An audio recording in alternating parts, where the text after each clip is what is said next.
um ponto interessante que vale para as pessoas, principalmente para o lado do investidor, quando pergunta, acho que pode ser interessante, quando fala, poxa, eu quero comprar boi, quero comprar milho, quero comprar soja, café, commodity. O que significa comprar isso? É a mesma coisa que comprar Petrobras, Banco do Brasil? Então, o que é a diferença do contrato? Você não está, quando a gente compra, fala de commodities, dos contratos, a primeira diferenciação, a classe de ativo. Ela não é um ativo, é um derivativo. Então, a gente não está comprando um boi, você não vai receber um boi em casa, não vai receber uma saca de soja, de milho, de açúcar na sua casa. Quando a gente compra um contrato futuro, a gente está comprando a variação de preços.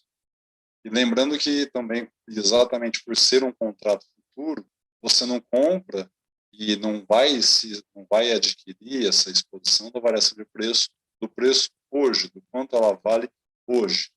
Você já vai negociar a sua expectativa de preço para o futuro. E quando a gente, voltando também ainda, quando a gente fala em commodities, a gente tem a questão da sazonalidade, né? Que é um fator muito importante, principalmente nas culturas agrícolas, quando a gente pensa de sazonalidade, que é na questão de oferta e demanda, no quadro, no seu balanço de oferta e demanda, que no momento de safra, de colheita, você tende a ter, ao longo do ano, um preço mais baixo, que é uma maior oferta. No momento da entre-safra, você tende a verificar uma menor oferta, uma menor disponibilidade, e com isso um preço, normalmente um preço mais alto. Eu acho que até para mostrar um pouquinho, apresentar um pouquinho isso aqui para vocês, a gente vai mostrar aqui nessa tela, esse gráfico é um gráfico do preço de soja em Chicago, o preço do contrato futuro de novembro, mas se a gente mudar o primeiro vencimento nos últimos anos, a gente consegue identificar o efeito da sazonalidade, ele é um pouquinho mais alto, aumentar aqui o número de linhas para a gente enxergar um pouquinho disso. A gente pode ver claramente aqui o desenrolar. Quando a gente fala de preço de soja no mercado americano, claro que a gente está falando que hoje, basicamente, o mundo usa o preço de Chicago como um preço de referência.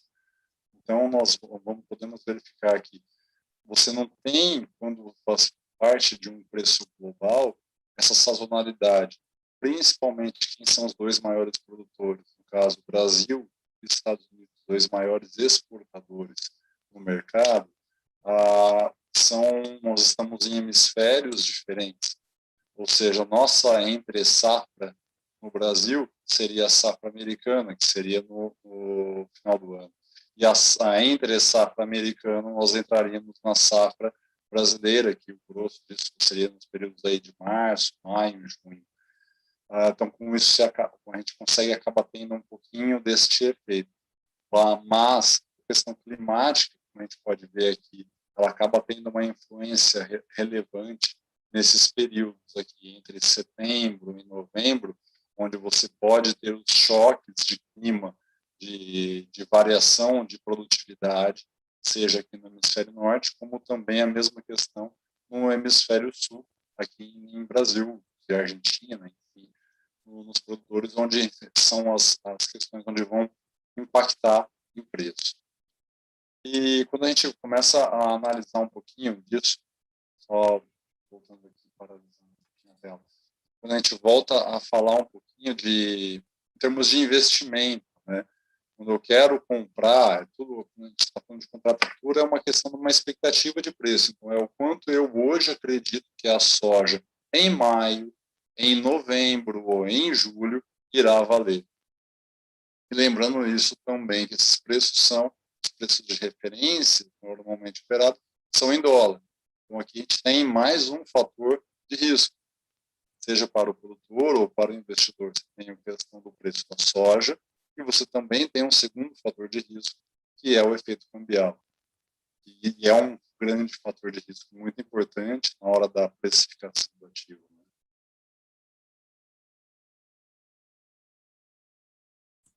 Perfeito. E é interessante, Marcelo, porque se esse contrato futuro de soja, que eu acho que depois até você tem aí uma tela para compartilhar também conosco, para a gente dar uma espiada aí como é que andam os futuros de soja, mas esses futuros referenciam as negociações que são feitas nas diferentes localidades produtoras aqui no Brasil.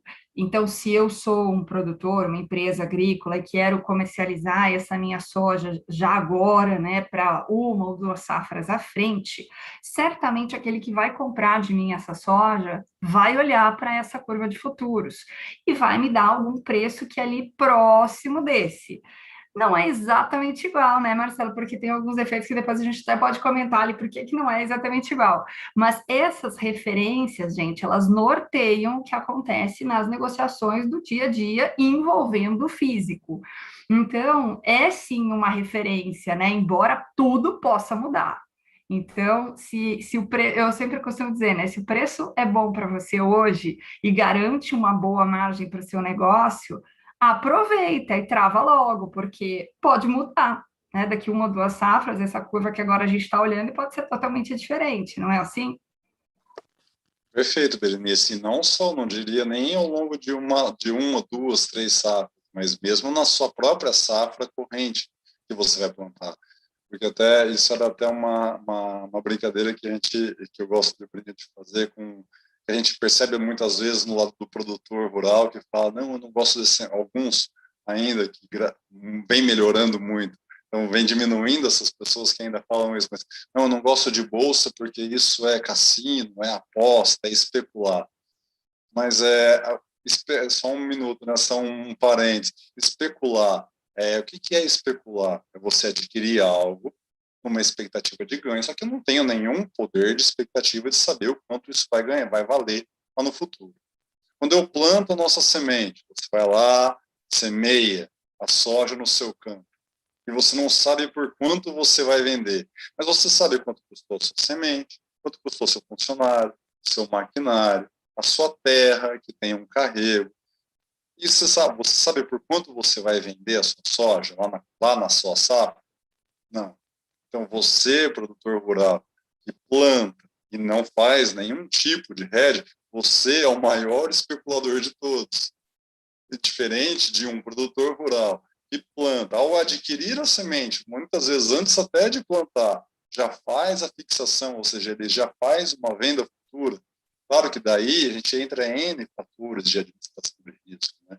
Porque, poxa, mas pode quebrar minha safra, então você vai fazer, não vou comprar, vou plantar mil hectares de soja, eu já vou vender toda a minha produtividade? Não, você não sabe qual será a sua produtividade, mas pelo menos conseguir ponderar esses fatores de risco, minimizar exatamente a sua exposição de risco de mercado, aí sim que é o mais importante, né? Você conseguir sair dessa exposição de risco de mercado, porque o produtor rural não é isso que ele quer fazer.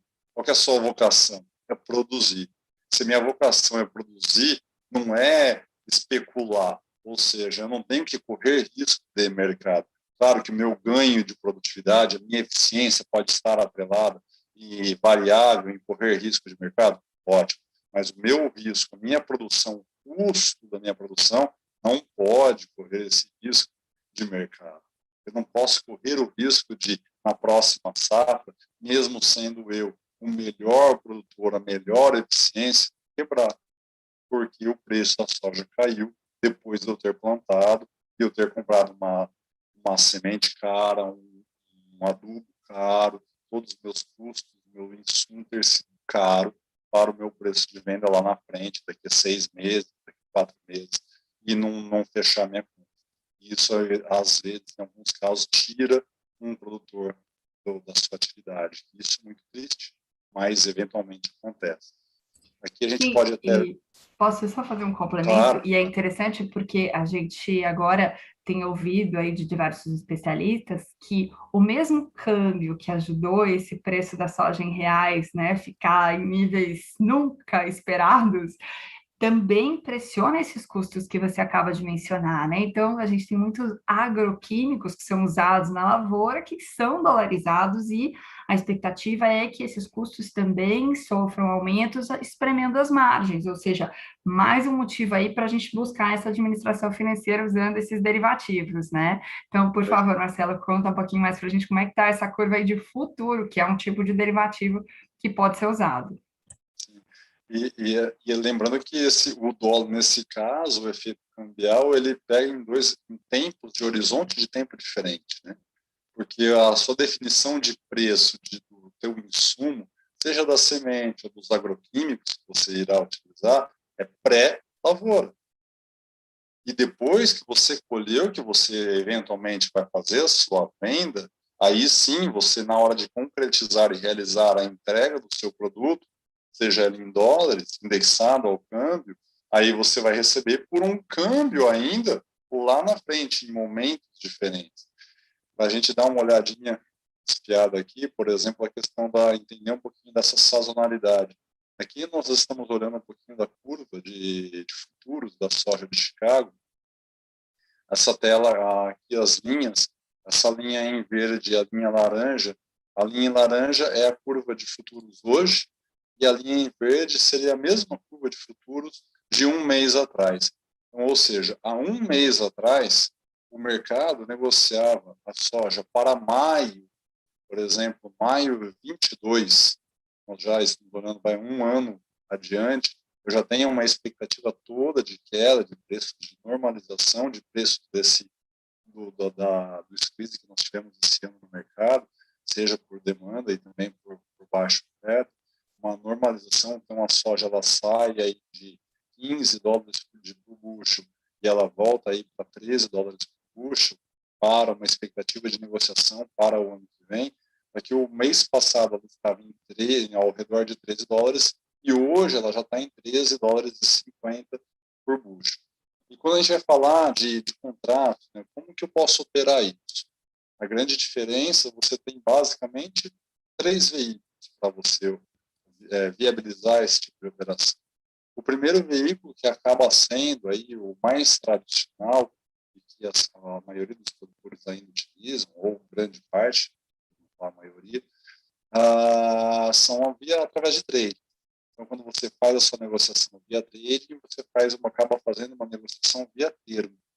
E a sua negociação via termo, para o lado do trader, lá na trade, que está sentado atrás da mesa do computador, assim como eu acabo fazendo, ele nada mais o que ele vai fazer com você é olhar esse preço aqui da tela de Chicago e vai descontar, ou enfim, são os bases que a gente, como ouvi já, o pessoal aí do mercado de soja, acaba tendo os bases do prêmio de em relação a Chicago. Então, quando você ouve, vai falar, vou te comprar Chicago mais 50, que aqui, normalmente, esse 13 dólares, o preço se expressa em centavos. Então, 13 dólares, a gente lê 1.300 dólares. E quando eu vou falar de um prêmio, às vezes, de 50 cents de prêmio, então, base Chicago 13, mais 50, você vai receber 13 dólares e 50 ou 1.350 centavos de dólares por bushel. E isso, então, é para a gente dar essa primeiro parâmetro. E a trading, ela vai te nortear isso. E esse prêmio, existe algum lugar onde a gente pode verificar, pode negociar? Via mercado financeiro, esse prêmio a gente não consegue enxergar. Esse prêmio você não tem como identificar, basicamente porque a gente não tem um mercado futuro hoje ativo na bolsa de um preço brasileiro. Hoje, mesmo aqui na BMF, na B3, o que nós utilizamos é um contrato espelho também de Chicago. Só que o contrato espelho de Chicago negociado aqui na BMF, ele não é expresso da mesma maneira. Ele tem uma conversão. Essa conversão da soja do contrato futuro de Chicago, negociado aqui no Brasil, através da B3, ele é expresso na forma de dólares por saca, e não em cents de dólares por bushel. Vou até mudar aqui a nossa tela e vou compartilhar com vocês uma outra telinha que seria uma telinha aqui de Excel, e depois eu vou encaminhar para a Berenice e ela pode compartilhar com vocês aqui na questão da soja. Então, a soja em grão, lembrando aqui que um bushel equivale a 27,216 quilos.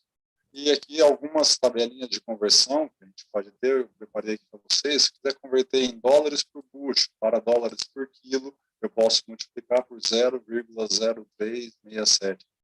E o que a gente acaba utilizando um pouco mais é o cents de dólar para dólares por saca. Você multiplica isso, que é 0,022047.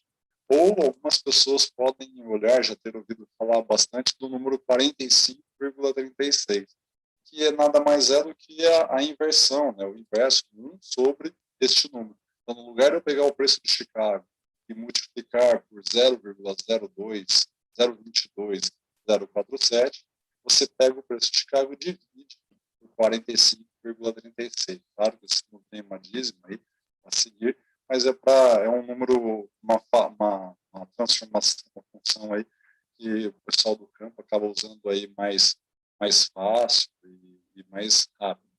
E quando você pega, então, o preço de Chicago, um preço de $13, eventualmente, e converter para a XPMF, o preço que nós vamos chegar, então, um preço de 1.300, você vai 1.300 centavos por bushel, será o equivalente a 28,66 dólares por saca, de dólares por saca aqui no Brasil, negociado o mesmo contrato padrão aqui na B3. Só que lembrando que nós estamos no Brasil e não gastamos e nem recebemos em dólares, gastamos e recebemos em reais. E quando um produtor ou um investidor fala, poxa, mas eu consigo ter a variação de preço do futuro da soja em reais? Não. Hoje não existe um contrato onde a gente consiga ter essa exposição de risco. Para você ter essa exposição de risco, você teria que usar os dois contratos, tanto o contrato de soja como também o contrato de dólar real, para te conseguir essa exposição. Então, como eu faço isso? Se eu quero comprar, eu quero ganhar a variação do preço da soja, eu acredito que a soja vai subir em reais. Muita gente fala 150, 120 reais por saca, mas lembrando que isso será sempre a base de Chicago. Tá? Quando você vai trabalhar e pensar isso para o mercado interno, você tem que considerar novamente aquele prêmio que eu tinha dito para vocês ali atrás. Quando a gente vai, então, vou pensar base Chicago, como que eu vou transformar isso? Pegar o preço da soja de Chicago, transformar ele para saca, e esse preço de saca, transformar ele para real. E lembrando também que quando nós estamos falando em futuro, não é pelo preço do dólar real de hoje, porque o câmbio, como ele é um ativo financeiro, ele tem um valor no tempo. E esse valor no tempo, então, o preço do dólar, o negociado hoje para maio de 2022, ele é maior do que o preço do dólar hoje. Então, o câmbio negociado hoje para um vencimento em maio de 22, isso por que ele é maior? Porque a nossa taxa de juros é maior que a taxa de juros do mercado americano. Então, com esse efeito, você vai chegar numa composição de um preço de exposição de soja em reais. E daí, Marcelo, só complementando um pouquinho, ou seja, se a gente quiser fazer uma fixação de preço, por exemplo, para maio 22, a gente precisaria fixar a soja e também o câmbio futuro para maio 22. Porque se a gente só fixa a soja usando, por exemplo, esse contrato que temos aqui na B3, referenciado no preço de Chicago, nós estaremos negociando soja em dólar. E aí ele será convertido pelo câmbio lá de maio 22, que sabe-se o que será dele, né? Se vai para 5, se vai para 6, se volta para 4, enfim. Então, para a gente ter essa visibilidade sobre o preço da soja em reais, precisa fazer a fixação dos dois contratos ou, eventualmente, achar algum banco que ofereça um NDF, ou seja, um contrato derivativo de balcão que já faça a soja em reais, né? Porque nos futuros de bolsa, a soja é em dólar. Exatamente, Berenice.